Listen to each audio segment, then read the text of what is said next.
They were never meant to be found. That was the first thing whispered by the man who unearthed them. 56 small skeletons curled like secrets beneath the roots of a twisted elm tree behind the ruins of Elmswood Orphanage.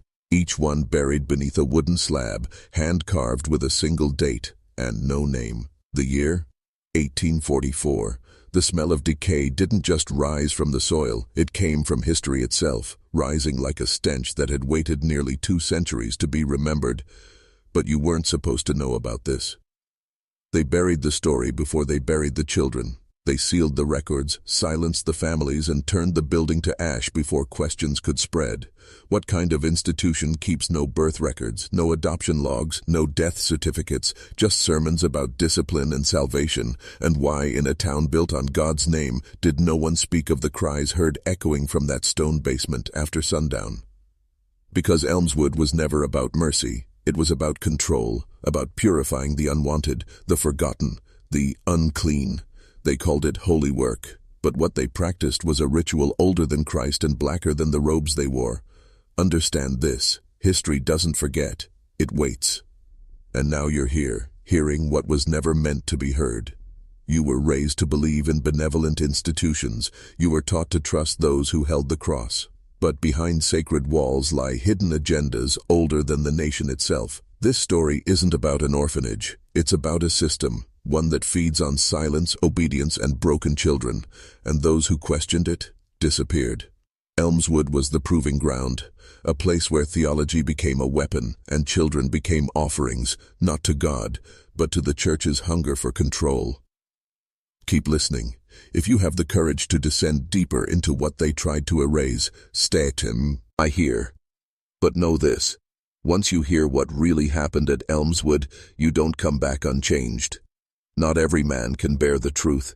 But if you're still here after what comes next, then maybe you're one of us. There was no official founding ceremony, no ribbon cut, no town celebration, no newspaper article announcing Elmswood Orphanage's birth. It simply appeared. One week, the hillside held an abandoned estate known for wild dogs and ghost stories.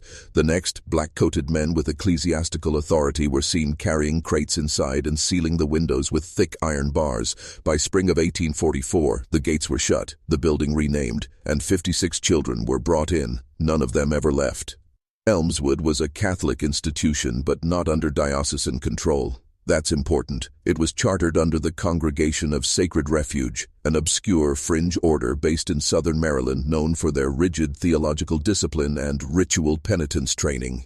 They were obsessed with original sin, and they believed children, especially orphans, were born closer to the corruption of man than the light of God. To them, orphans weren't innocent, they were unfinished souls. And Elmswood was where they were to be broken, then rebuilt. The town of Graywick Falls never questioned it. The priests were quiet, polite, they kept to themselves, they spoke only when spoken to. But people noticed things, no laughter from the children, no outings, no playing in the fields, just the tolling of the chapel bell, day and night, as if reminding the earth below that God was always watching. But it wasn't just God they feared. Visitors, very few were allowed, reported strange symbols burned into the wooden beams inside the dormitories, Latin prayers written backward, statues of saints with blindfolded eyes, and the strange phrase etched into the iron gate, purificatio ante gratiam, purification before grace. What did that mean? It meant the children weren't there to be loved, they were there to be tested. No one knew where the funding came from, no local records exist of donations. But the orphanage had endless supplies, fresh uniforms, imported candles, even rare herbs from Europe. Yet no child was ever seen at the market, no nuns in town asking for help. It was as if Elmswood didn't exist, but the screams at night said otherwise.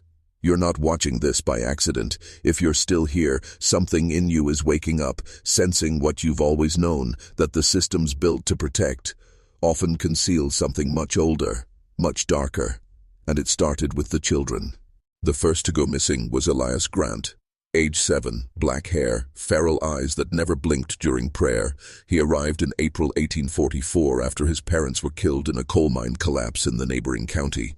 The priest who picked him up from the local sheriff said he would be reborn in obedience, but by mid-May, Elias was gone. No burial, no adoption, no mention in the parish records, just erased.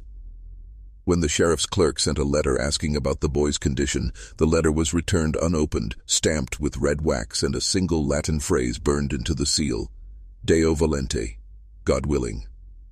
That's how they excused everything. Every bruised child, every midnight scream, every vanishing. God willed it. Elias was only the first. By summer, 6 more children disappeared, each one younger than 10. The official explanation was successful placement. But no records exist. No families came forward, no visits, nothing. It was as if they had been swallowed by the building itself. And maybe they had. Elmswood had no furnace records, no medical files. But it did have something else, a sub-basement, not listed in any of the blueprints, not known to the town, only discovered decades later when a construction crew fell through the floor while demolishing what was left of the east wing. They found a sealed stone staircase, and beneath it, a room. No lights, no windows, just a circular chamber lined with shackles. And blood, dried in the cracks of the stone. The floor was carved with geometric symbols, older than Christian iconography, and in the center, a wooden altar blackened by fire, bearing a carved message scorched into the wood: in sorrow, salvation. The men who found it were paid off within 48 hours. Church officials arrived before the county coroner. No public statements were made. The chamber was sealed again, and the incident was labeled an unfortunate collapse. But Elias Grant's story was not isolated. He was the beginning of a pattern, one buried beneath scripture and veiled in ritual, and those who tried to ask questions didn't last long. This isn't folklore. This is systematized erasure, institutionalized horror, and it was sanctified with the blessing of Rome's silence. If you're feeling unsettled right now, good. That's the part of you they've tried to numb since birth. You've been taught that evil wears horns, that it lives in shadows and whispers in tongues, but the most dangerous evil walks in daylight, draped in robes, holding scripture, and offering salvation with one hand while concealing blood with the other. His name was Father Adriel Beaumont. To the town, he was a man of peace. Educated in Rome, fluent in Latin and Greek, a master of liturgical music, they said his sermons could move grown men to tears. His presence at Elmswood was hailed as a divine appointment, a holy man sent to oversee the souls of forgotten children. But behind closed doors, Father Beaumont was a man obsessed with order and the breaking of wills. He believed that free will was a disease, that obedience, absolute and unthinking, was the only path to God. Children, he wrote in his personal diary, were clay still poisoned by the original sin. It is our duty to burn the filth from their souls before grace can enter. His methods were ancient: sound deprivation, starvation fasts, silence oaths, isolation cells beneath the chapel, and a punishment ritual he referred to as the hour of stillness, where a child would be stripped, placed in front of the altar, and forced to kneel for hours while a candle burned down beside them. If they moved, the ritual restarted. Some were kept there all night. The sisters obeyed him. They called him the instrument. And to them, he was not a priest, but a purifier, a vessel of divine judgment. His authority was never questioned, his cruelty never documented, but the children began to vanish faster after his arrival. Some whispered that he didn't bury them at all, that he offered them. To what or whom, no one dared say out loud. But the bell in the chapel tower began ringing differently, not just on the hour. It rang for 13 minutes straight at midnight on certain nights, always 13, never less. Never. Far more.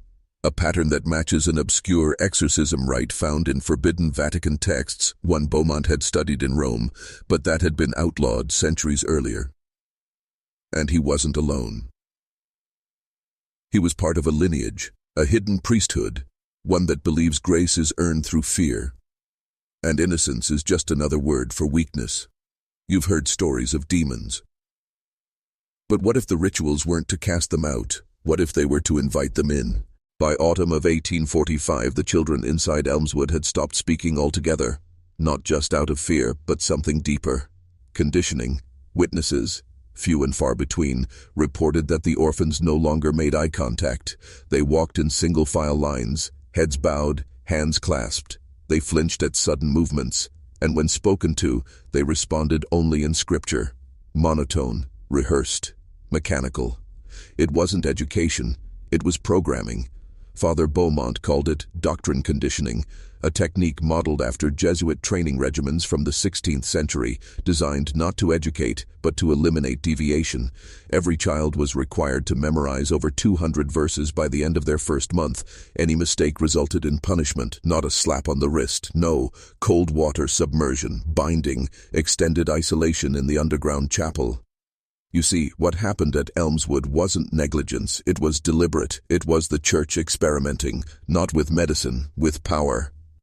How far could a child be broken and still appear saved to the outside world? How deep could fear be seeded before the child mistook it for love? This wasn't just a rogue priest, it was an institution silently endorsing a centuries-old psychological weapon, obedience through terror cloaked in the veil of sanctity. And the effects? Permanent. Letters smuggled from older orphans, years later, speak of children who forgot their own names. Children who woke up screaming the names of saints they were forced to chant in the dark. One girl described being made to kneel on rice until her legs bled, while the nuns sang hymns over her. Another boy described the Red Room, a chamber lined with mirrors where children were made to watch their own punishment. No law intervened, no one investigated, because to question the church in 1845 was to question God himself. And fear is the oldest god of all. You're starting to understand now, aren't you? The way they built the cage around your mind. The way they trained you to obey. It didn't start with schools or governments. It started with institutions like Elmswood, quiet places where the human soul was reshaped in the dark. Comment below with the phrase, "Fear is the first faith," twice. Not for the algorithm, for yourself. To mark the moment you woke up. They called it the quiet season. Winter at Elmswood wasn't marked by snow or song, but silence. No sounds from the children, no visitors allowed, the chapel doors locked from the inside, and the bell tolled just once every 3 nights at exactly 3:33 a.m. Locals began to notice the pattern. Farmers nearby spoke of strange lights flickering in the upper dormitory windows. One claimed he saw shadowed figures moving in procession through the orchard behind the building, holding candles, chanting something low and guttural, not Latin, not anything recognizable. But by morning, nothing. The orphanage remained still, peaceful, sacred. That's how darkness survives, through the illusion of holiness. The reality? By January of 1846, 17 children were unaccounted for, not lost, not placed in homes, just erased. Priests offered the same rehearsed lines. They've been adopted, they're safe, they're with God. But no family names were ever given, no farewell letters, no goodbyes. One of those children was Evelyn Rain, 8 years old, bright, mischievous, too loud for her own good. She had been dropped at Elmswood by an uncle who said she asked too many questions. Within 2 months she was gone. But Evelyn left behind something none of the others did, a journal, smuggled out by a groundskeeper decades later and found hidden behind the crumbling bricks of the chapel wall. It begins like a child's diary, talking about the cold beds, the tasteless soup, the nuns' strict rules. But by the 3rd entry, something shifts. She writes, "They made us drink something before the night prayers. Afterward, I couldn't remember where I had been, but my knees hurt, and my hands were covered in dust." Later, Sister Adeline said I had a demon inside. I told her she was wrong. That made her cry. The next morning, she didn't speak. She just watched me all day. And then, in shaky handwriting, "The bell doesn't mean pray. It means someone's going below." The final entry, just 3 words written over and over like a mantra. "The quiet burns." They never found Evelyn's body, but the space behind the chapel altar where her journal was found showed signs of fire damage, not from a fire that spread, from one that was contained, controlled, ritualized. Evil doesn't shout. It whispers. There was no heat. Even in the dead of winter, Elmswood's hearths remained cold, the pipes froze, the children slept beneath thin cotton sheets, their breath forming clouds in the darkness. But the priests, the nuns, they remained warm. Their quarters were sealed, their stoves never stopped burning, their candles never melted low. The line between the sacred and the damned was drawn in soot and ash, and the children always slept on the wrong side. This wasn't neglect, it was part of the theology. Suffering, Father Beaumont preached, was the truest form of prayer. Christ suffered in silence, he would remind the children, and so must you. But silence is not consent. And eventually, one child broke it. His name was Caleb Morrow, 10 years old, born with a clubbed foot and a defiant stare. He had survived 3 orphanages before being sent to Elmswood.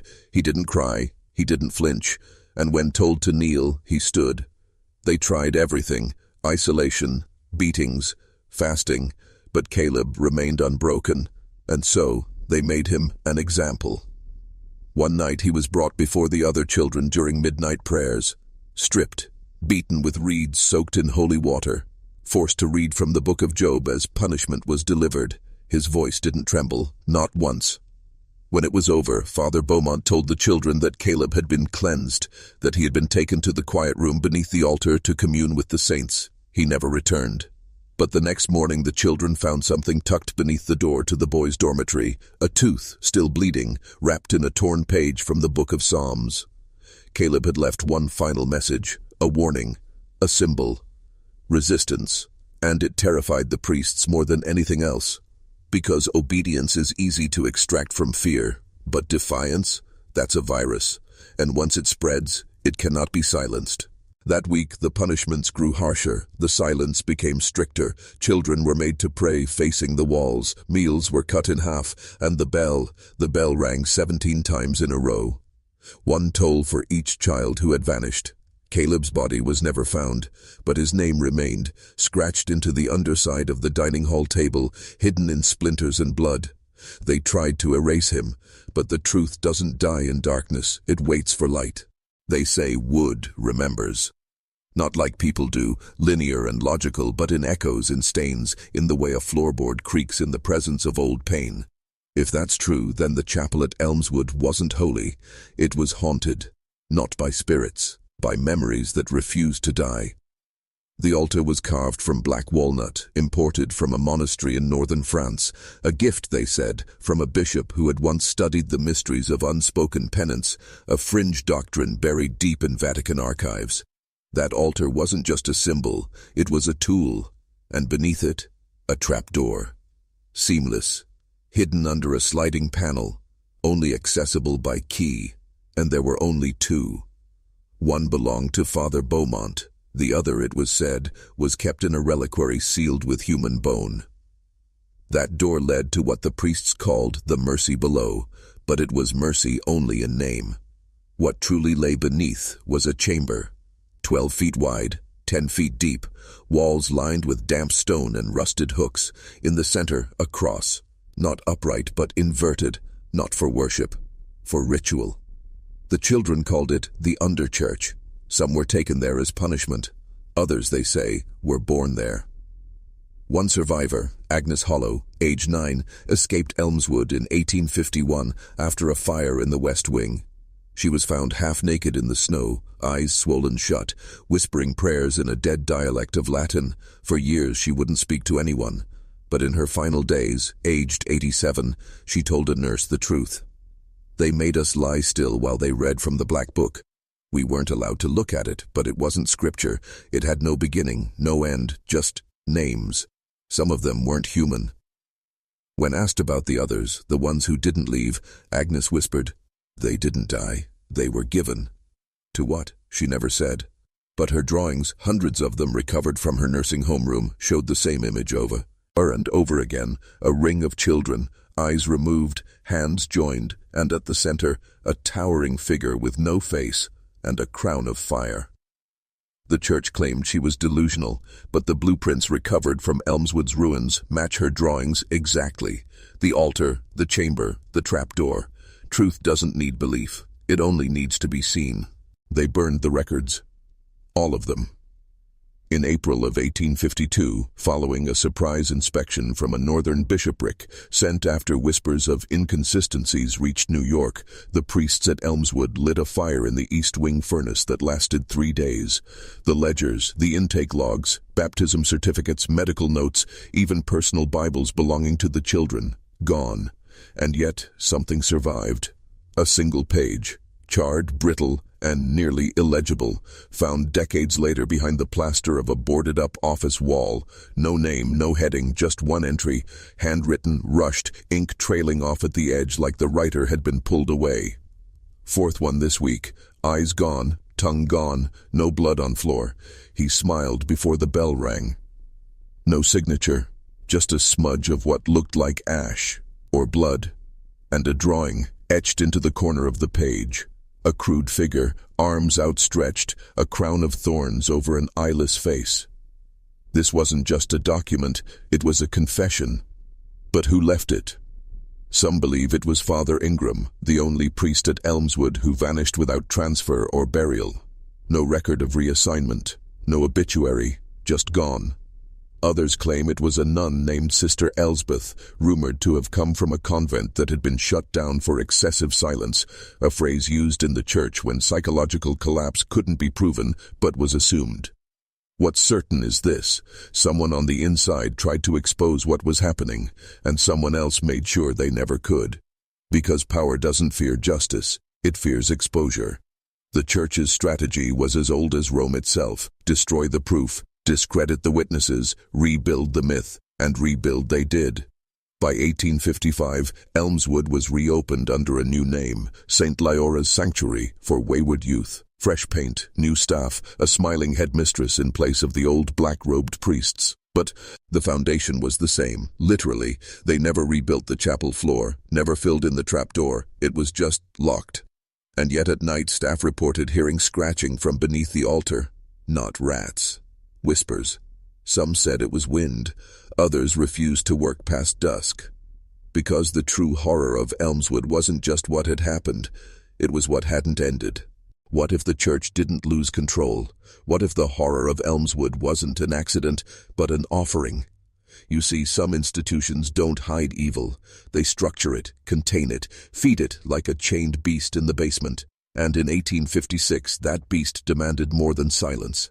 St. Leora's had only been open for 8 months when a new tradition was introduced: the Day of Atonement. One night each year, the children were kept awake, forced into ceremonial garments, and made to kneel in rows before the altar. They were told to remain still, to keep their eyes closed, to pray for those who had not been chosen. No explanation, no names, just the bell, and the sound of the trapdoor sliding open. One girl, Miriam Glass, age 11, opened her eyes. She wasn't supposed to survive. But in a freak storm 2 weeks later, lightning struck the bell tower, collapsing the eastern wing. Miriam escaped in the chaos. She was found wandering the woods in a state of fugue, covered in ash and dried blood. Her voice was gone, burned out or taken. No one ever determined which. But she drew, obsessively, page after page, day after day, until the walls of her room in a rural asylum were covered floor to ceiling. What she depicted should not exist in the mind of a child. One drawing showed rows of children in white robes, chained by the wrists, their mouths sewn shut with black thread. Another, more grotesque, revealed a pit beneath the chapel, inside which a figure of fire consumed offerings, its limbs stretched across the ceiling like roots, its face covered by a priest's mask turned upside down. But the most terrifying?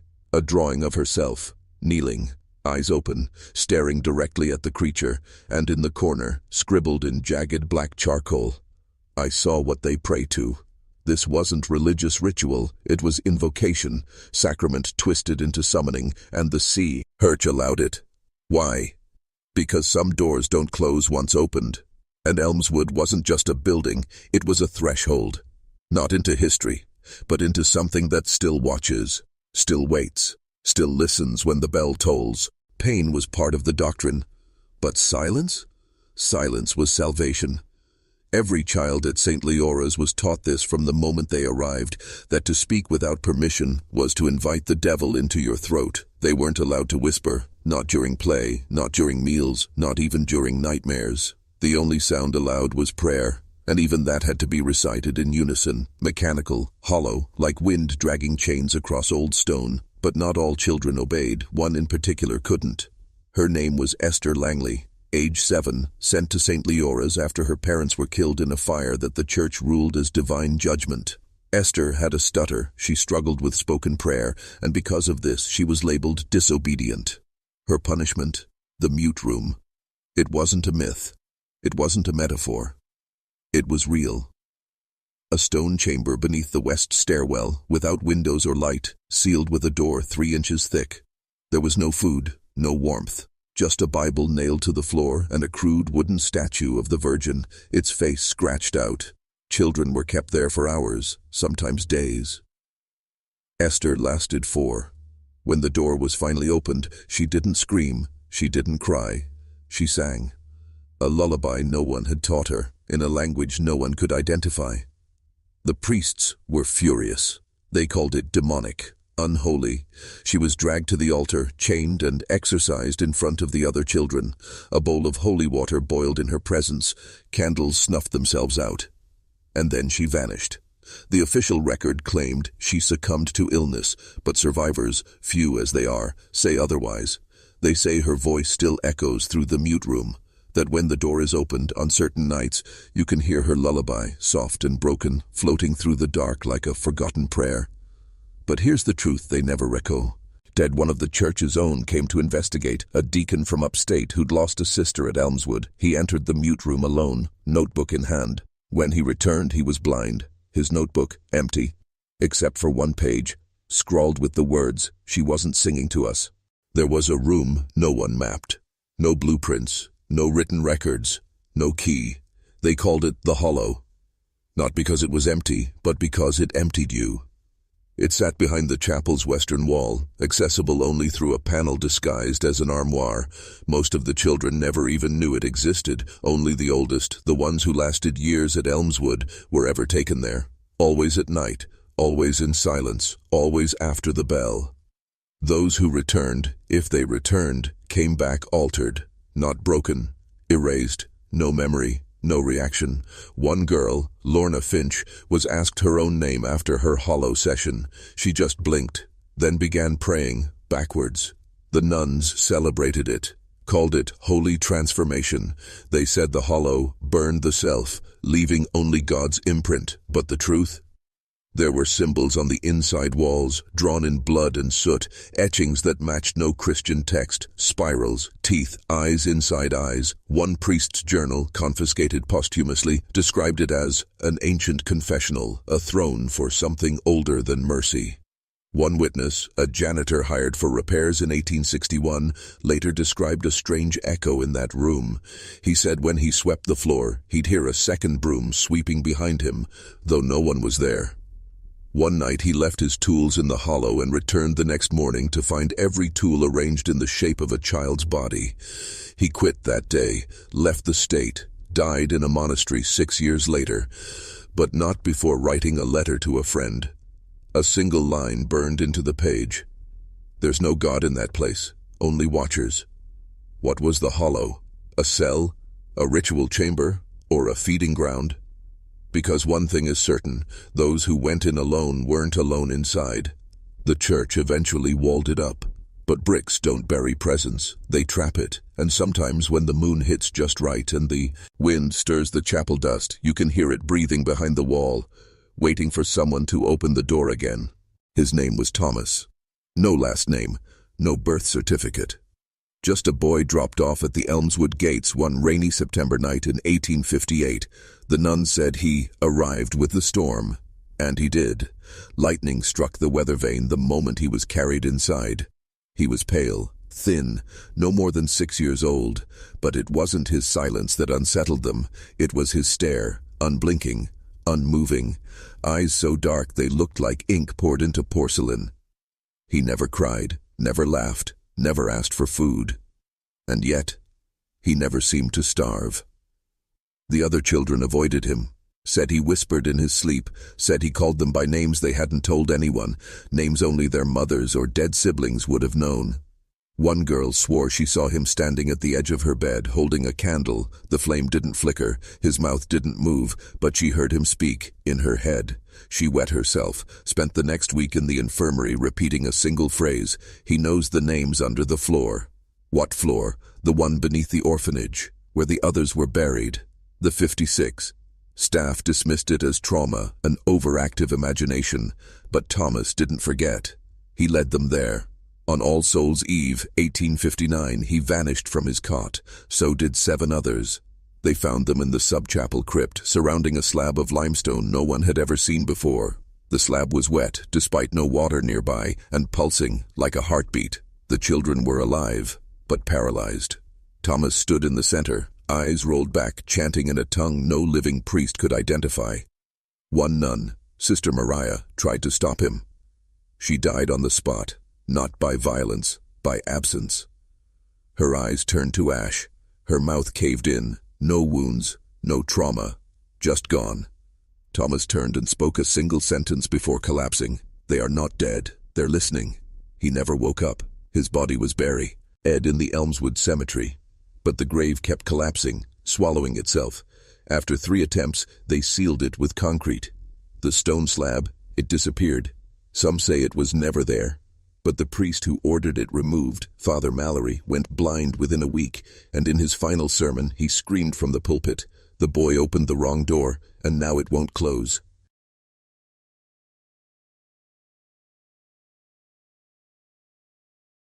There was a bell that only children could hear. Not the chapel bell, not the morning chime. This one rang at night, inside their dreams. They called it the whisper bell, a high metallic echo that drifted through the dormitories long after the priests had locked the halls. Some claimed it rang from underground. Others swore it came from beneath their pillows. Every child who heard it would wake at the same time, 3:33 a.m. They never screamed. They simply stood up and walked, down the stairs, through the chapel, toward the trapdoor. No one stopped them, because the adults never heard the bell, but they saw what it did. One winter night, a girl named Clara Jameson didn't return. She was only 9. The next morning, her bed was untouched, but a trail of salt led from her pillow to the altar. No footprints, just salt, and a single handprint burned into the altar cloth. Her body was never found. But a week later, every child in her dormitory began drawing the same image. A bell hanging from a tree with no leaves, its rope made of human hair, its clapper, a human tooth. The church sent investigators, priests from Rome. They found nothing. But the head of the delegation, Father Bellard, left suddenly and never returned to service. In a letter to his superior, he wrote, "They are not dreaming, they are being called." Years later, another survivor, Jonathan Keene, described the sound.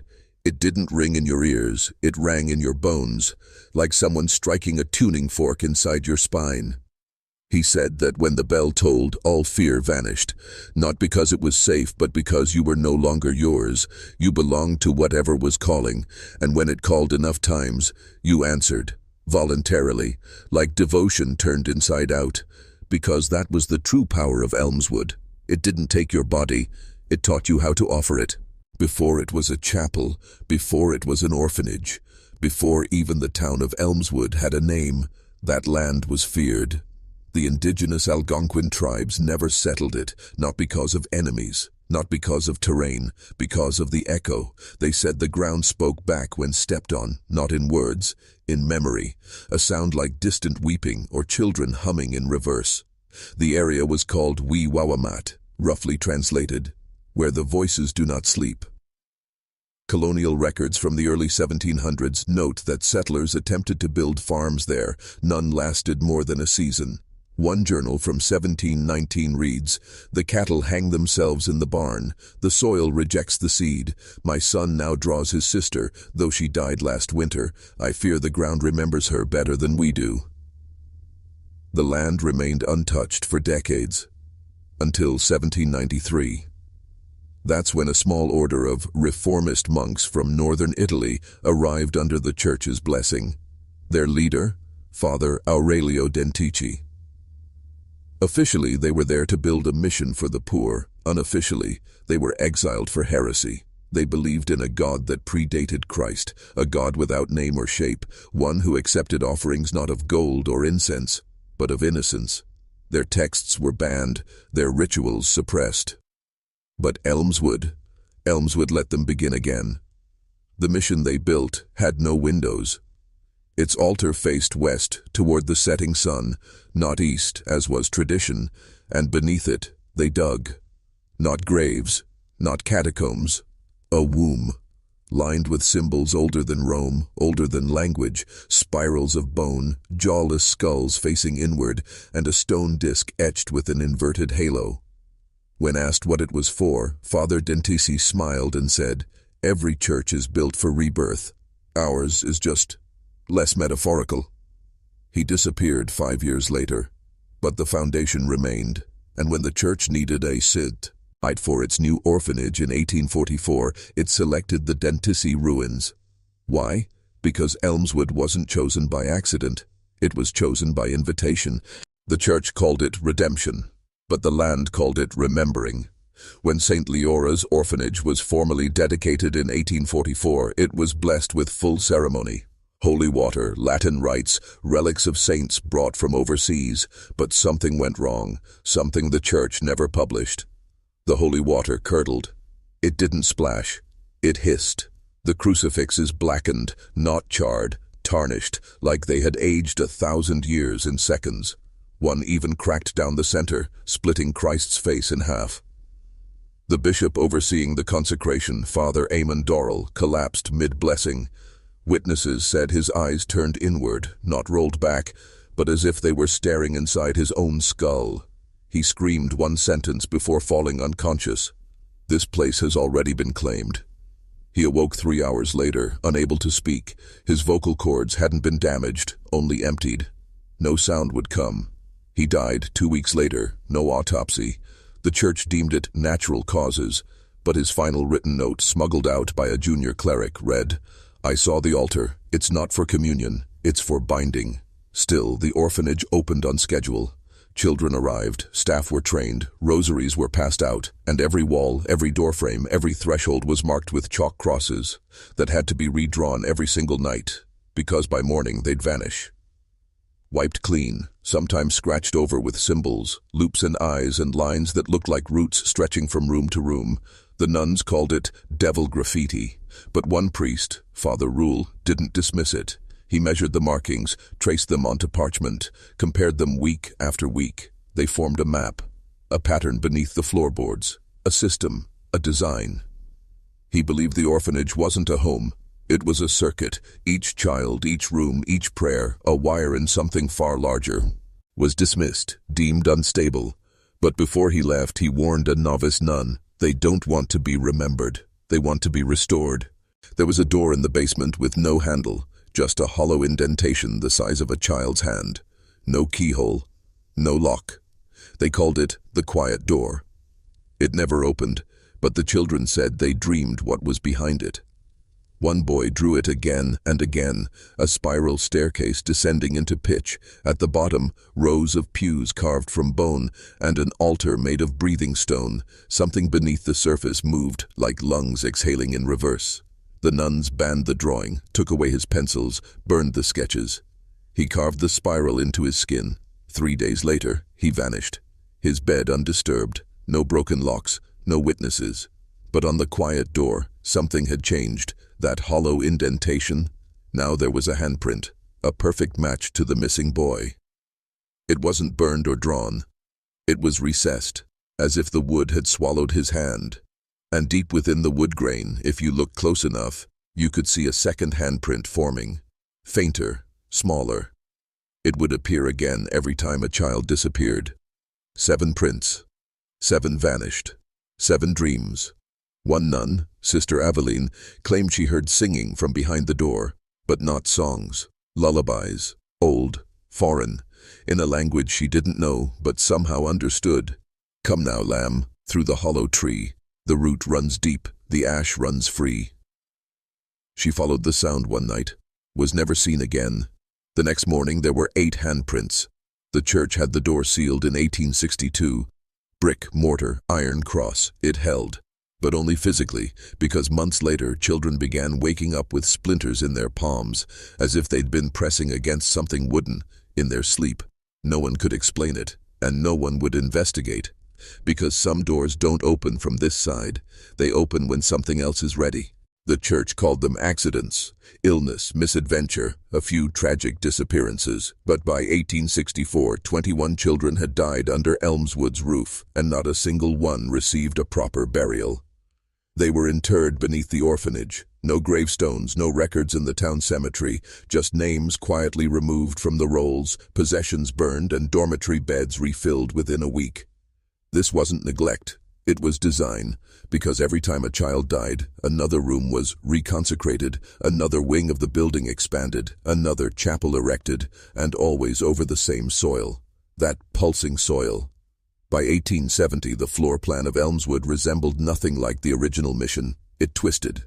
Corridors bent at strange angles, doors opened into bricked walls, rooms changed dimensions, one day narrow, the next day cavernous.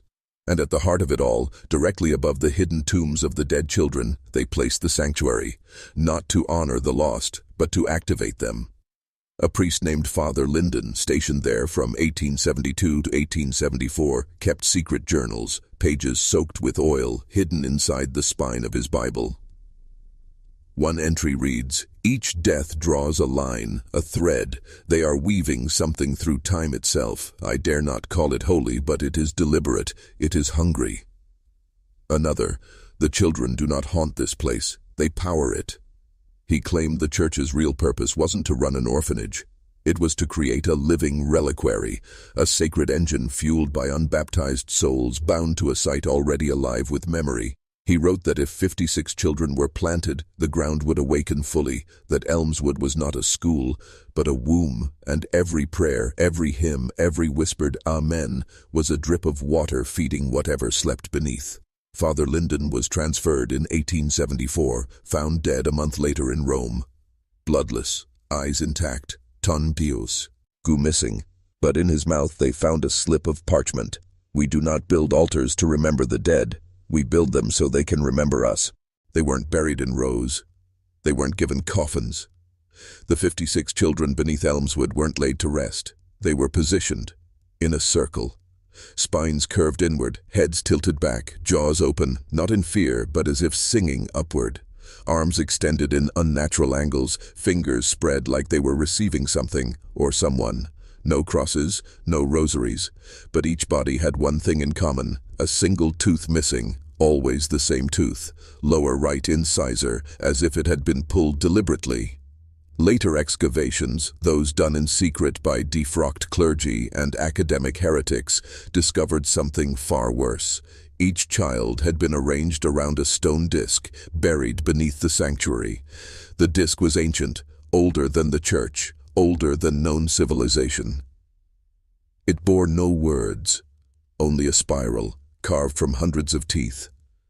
And beneath that disc, nothing, not soil, not rock, just hollow, a vertical shaft descending deeper than any foundation should allow.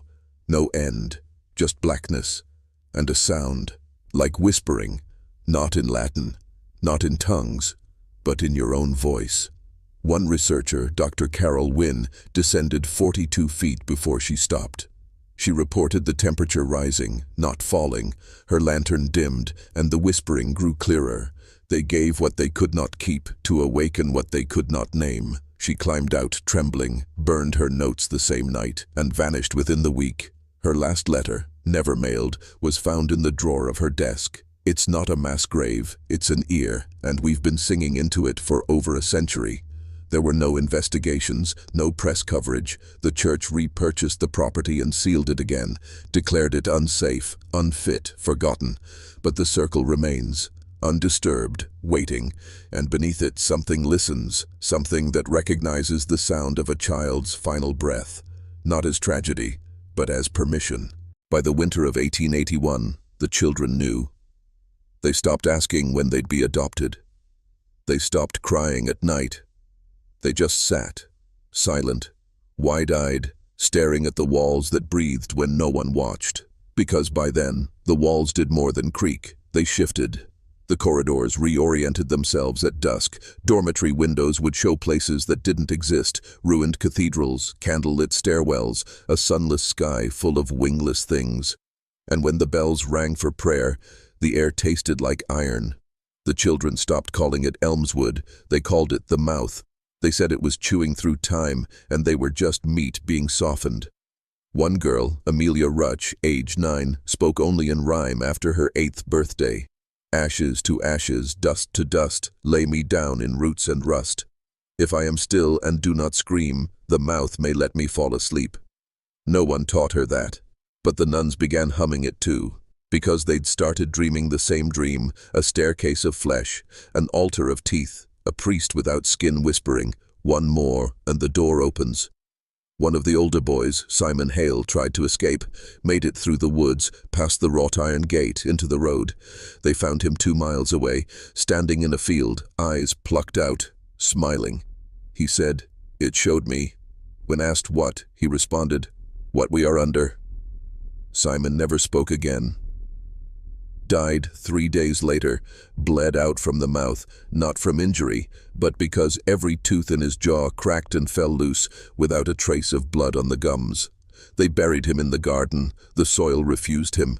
His body surfaced every morning for 5 days, so they laid him in the crypt, right atop the spiral of children, and for the first time in decades, the quiet door rattled. Just once, but loud enough to wake every child, and in unison, 17 voices whispered from their beds, "We're almost ready." After the quiet door rattled, something in Elmswood changed. The nuns stopped speaking aloud. They communicated only in scribbled notes, passed silently between trembling hands, not out of fear, but because any spoken word echoed back from the walls twice, once in their own voice, and once in a child's voice they did not recognize.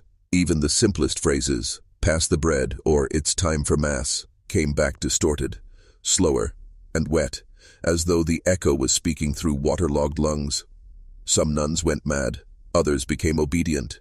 They began performing Masses in reverse, backwards Latin, communion served before confession, candles lit in black instead of white. They didn't call it worship anymore, they called it rehearsal. In their journals, several wrote about the descent choir, a gathering of voices they heard beneath the floorboards, singing in tongues not taught in seminary, rising with each new child lost. When Sister Mira disappeared, no one looked. They just listened. And sure enough, that night, the singing gained another harmony. 17 children remained, and over the next 5 months, they would vanish one by one, always the same way. Bed sheets neatly folded, shoes placed beneath the cot. One tooth left on the pillow. Every time, the quiet door grew colder. By March of 1882, the entire west wing, housing the sanctuary, was sealed off, not by order of the church but by the nuns themselves. Bricked from the inside, every window blacked out, every threshold marked not with a cross but with 3 concentric circles, painted in blood. The headmistress, Sister Elodia, wrote one final note. "This is not a house of God, it is his memory of one, and like all memories, it has begun to rot." On the final day, a thunderstorm rose without clouds.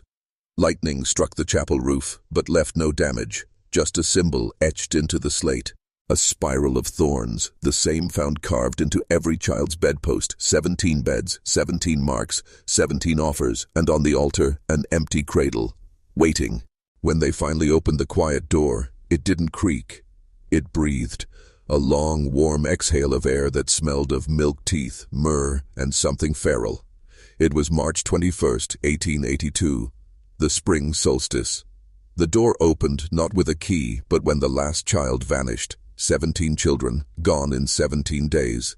No struggle, no sound, just silence, and the faint scent of candle wax and soil. Behind the quiet door was no staircase, no corridor, just a smooth ramp spiraling downward into black lacquered stone, shimmering as if wet, though no moisture touched it, as if it was weeping memory.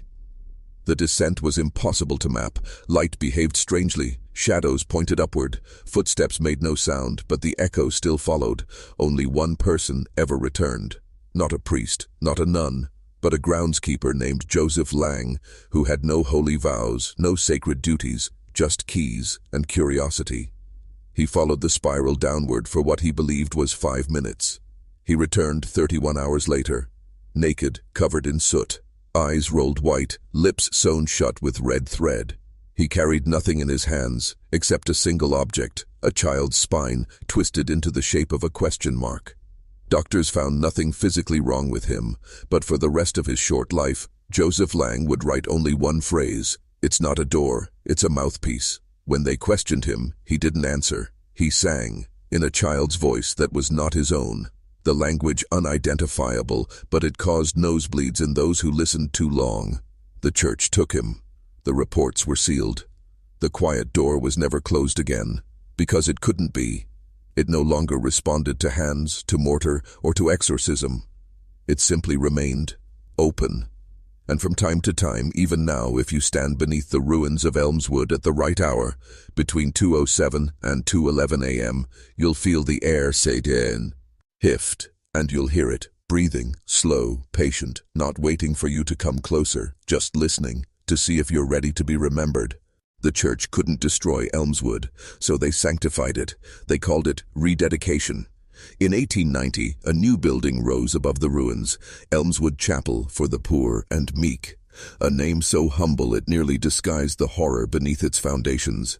The original orphanage was razed, bricks repurposed, records rewritten, all memory scrubbed like soot from glass. But not all could be hidden. The crypt remained. The quiet door, though now behind reinforced stone and reinforced doctrine, still breathed, and the floor above it. They made that the altar. A priest was assigned to Elmswood Chapel, Father Benedict Kane, young, zealous, bright-eyed. He believed he was starting fresh, serving the forgotten, healing the wounded. Until the bleeding started, not his. The walls, thin lines of blood trailing down the sanctuary's corners during Mass. Not always visible to the eye, but always felt. He described it as the sensation of something blinking from beneath the floorboards. He tried to bless the space. The holy water turned black. He wrote to the archdiocese. No reply. He brought in his own mentor, Father Albinus, for counsel. Albinus made it through one sermon before collapsing. He died that night, choking on a tooth that was not his. Father Kane began recording his dreams, a spiral made of ribs, children chanting in forgotten vowels, a mouth beneath a crib whispering, "One more, just one more." He found a door in the basement, not in the blueprints, buried behind a wall of plaster. He never opened it, because before he could, something opened in him. One Sunday, mid-homily, he stopped speaking, froze, then began to hum. It wasn't a tune. It was a tone, low, rotating, like a drill made of sound, like someone tuning their voice to match something deeper. Half the congregation bled from the ears. 3 died in their pews, smiling. The Vatican sealed the chapel within the week.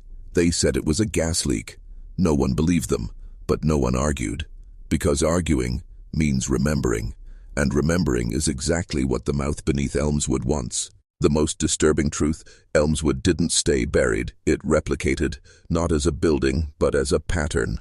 In the years after the chapel's second sealing, small churches across the East Coast began reporting nearly identical phenomena. Children disappearing mid-sermon, choirs singing harmonies they were never taught, carpets curling into spiral patterns, crucifixes weeping teeth. Each site had one thing in common: their altar stones had been donated by the Diocese of New York. Where the Elmswood rubble had been repurposed, the church called it relic integration, sanctifying the broken into something holy. But what if those stones weren't relics? What if they were seeds? Because wherever they were placed, the silence followed. And not just silence, but obedience, the kind that runs deeper than faith. Nuns in Albany sealed themselves behind walls and prayed until their tongues dissolved. A priest in Pennsylvania painted his rectory black from floor to ceiling and whispered sermons into holes drilled through plaster. A convent in Vermont reported children knocking beneath the drains, all traced back to the same material, stone from Elmswood, salted with old blood, laced with the names of the lost. And something began to answer, not in thunder, not in fire, but in echoes. Families began to hear their children's voices after they passed, calling from closets, radiators, garden soil, always saying the same phrase, "I'm still down here, but I'm not hungry anymore." Those children had no known connection to Elmswood. No reason to dream about spiral stairs or the lady with the sewn mouth, yet they drew the same symbols, spoke the same backward rhymes, slept with teeth in their hands like rosaries. It was as if the ground itself had become infected. Not haunted, not cursed, but colonized. By what? Not a demon, not a ghost, but something older, something patient, something fed by memory, silence, and ritual. And Elmswood? It wasn't the origin. It was the first time we noticed. There was one person who understood what Elmswood really was. Not a priest, not a skeptic, but a girl. Her name was Annora Vale, born in 1891, orphaned at birth, and according to the records, she was the 57th child to enter Elmswood, except there were only ever 56. That's what makes her matter. She appeared in no adoption logs, no church rosters, no baptismal scrolls, but she appeared in photos, in letters, and in the memories of the last few living sisters who survived the first collapse. They remembered her by one detail, her eyes. Jet black, with a white ring where the iris should be, like a reversed eclipse. She never spoke, but she was always watching, always listening. And as the others disappeared one by one, Annora remained. Even when the quiet door opened, even when the children were taken, she was still there, unafraid, as if she had come not to be kept, but to keep watch. Decades later, her name resurfaced. In 1946, a linguist named Dr. Richard Avison published a strange pamphlet called The Spiral Tongue. It was dismissed as esoteric nonsense. But buried on page 23 is a footnote. The child called Annora Vale was never recorded in the church's canon, yet her voice appears in all 13 known Elmswood sound imprints, at precisely the same pitch. She may not have been human. What does that mean? Avison never explained, because 2 weeks after publishing that note, he tore out his own vocal cords with a communion fork. Annora appeared one last time. Rural Massachusetts. A fire burned down an abandoned schoolhouse, its floor lined with those same 3 concentric circles found under Elmswood. Inside, firemen discovered a nursery untouched by flames, and on the far wall, a phrase, "I stayed behind to watch the mouth." Below it, a child's dress, black lace, white collar, no footprints in or out, just a name sewn in. To the tag, Annora. Some say she was the 57th. Others say she was the first, not a victim, not a witness, but the one the mouth answered. They tried one final time to bury Elmswood. The Vatican sent a team, not exorcists, archivists. 3 men, 1 woman, all fluent in dead languages, all trained in ritual silencing. They didn't come with crosses. They came with mirrored coffins. The goal wasn't to cleanse the site, but to record it, to trap what remained, to seal memory in a vault of perception so that no one else could awaken what still breathed beneath the altar. They descended under cover of night, carried no cameras, only wax tablets, oil lamps, and prayer codes written in reversed Aramaic. The descent took 47 minutes. What they found was not a room. It was a mouth-shaped chamber, organic in shape, with walls that pulsed like lungs, lined not with stone, but with something fibrous. Something that looked disturbingly like stitched skin. In the center was a pedestal, not ornate, just a slab. Upon it they found an object, a small ivory crib. Inside, no child, only teeth, stacked neatly, polished, each engraved with a name, 56 in total. But beneath those, a 57th tooth, larger, black, and vibrating. The female archivist, Sister Leontine, touched it. And what happened next was not destruction. It was remembering. The stone around them moaned. The lights burst into smoke. And the chamber echoed not with screams, but lullabies. 13 lullabies at once, each in a different child's voice, each ending the same way. I was not taken. I was promised. Only 2 archivists made it back, both blind, both mute. Both inscribed with the same symbol on their backs, a spiral made of vertebrae, and on the wax tablets they carried, not records, but drawings, of Annora Vale, standing beside the crib, smiling, holding something in her hand, not a doll, not a rosary, but a key. No one knows where the archivists are now. The Vatican denies they ever existed. But a declassified satellite photo taken in 1993 shows something buried beneath the Elmswood ruins. A spiral, 1 mile wide, still shifting. After Elmswood could no longer be buried, the church did the unthinkable. They made it sacred, not to hide it, not to defeat it, but to use it. It's known only by a code name whispered in obscure Vatican memos, Corpus Inversum, the inverted body, a doctrine older than most biblical canon. Its premise? That holiness and horror share a common root, sacrifice. That if enough fear, enough silence, enough children are given, a door opens, not to hell, not to heaven, but to the place behind both, the place that watches, the mouth. Elmswood wasn't destroyed because it was evil. It was useful, a convergence point, a spiritual wound that once opened allowed the church to hear things they were never meant to hear. They built cathedrals above other wounds after that. Structures with names like Sanctum Vitae or the Chapel of the Bound Flame, each funded through anonymous donors, each positioned atop burial grounds, forgotten orphanages, or war sites, each designed with one spiral stairwell that leads nowhere. But it does lead somewhere. To a room that should not exist, always cold, always dark, always containing something that hums when no one's speaking. These chapels are now scattered across the globe, 5 in Europe, 3 in South America, 2 in the US, and 1 that no longer exists on any map. The goal? To listen, to extract prophecy from the static, to pull forbidden knowledge from the throat of something deeper. But it comes at a cost. Those who stay too long go mute. Those who pray too loud begin repeating Annora's words. And sometimes, when the silence is deep enough, they say the children return, not in flesh, but as echoes in the bones of the faithful, voices from beneath pews, wet footprints across marble, mouths stitched inside choir robes. The church calls these blessings, but others call them what they are. Reminders of Elmswood, of the 56, and of the girl who stayed behind to hold the door open. If you've followed this far, you deserve to know the last truth. Elmswood was never just a place. It was, and still is, a prayer. Not one spoken by the faithful, but by the forgotten. A prayer made of silence, built from fear, and shaped by mouths too young to consent. The children were not victims of possession or ritual or madness. They were offers. The church did not bury them to mourn. They buried them to plant. Because something answers when you bury children beneath sacred soil. Not a demon, not a god, but a mouth. A thing that doesn't speak, but remembers. And once it remembers you, it never stops feeding. The spiral isn't just a symbol. It's a vocal pattern. A shape made to contain and focus a frequency that undoes language, that turns prayer into echo, liturgy into hunger, innocence into signal.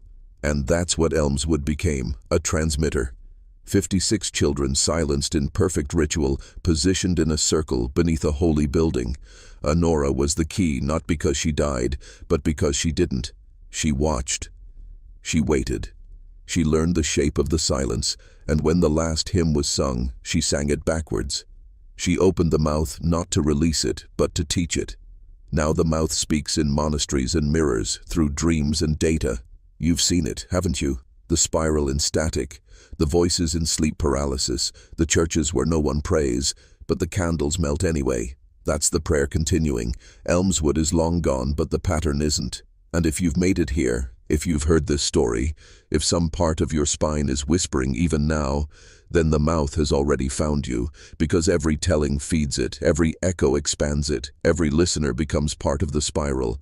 And the next time you hear a child's voice in a quiet room say, "I'm still down here," don't answer. It's not asking, it's inviting.